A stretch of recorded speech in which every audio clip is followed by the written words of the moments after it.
Okay, so an extraoral fulcrum when probing. The first thing that I want you to do is to move your fingers back on the probe. For probing, you do not need to have a feeler finger.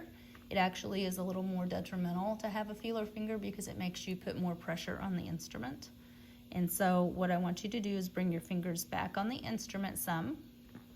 And then just like with the Explorer, we're going to use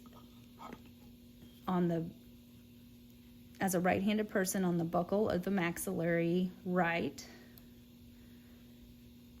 we're going to use the side of the pinky or the back of the hand, whichever way it goes.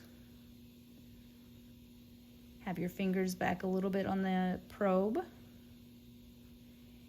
and you can get in there with a really nice light grasp and do your probing.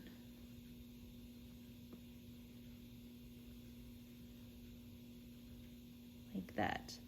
And then you'll find that this will make it a whole lot easier to get to the distal of your second molars or your third molars. You can keep in mind you can still keep moving your fingers back on the instrument to be able to access that area. If I'm going to work on the lingual over here, I'm going to cup the chin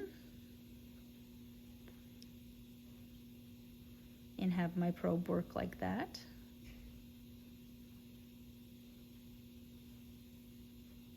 And then if I was doing surfaces away from me,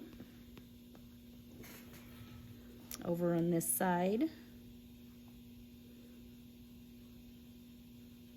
you see how I've got my fingers back on the instrument a little bit?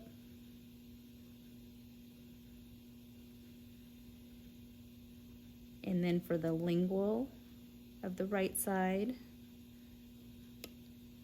I'll have my fingers all drawn together using indirect vision.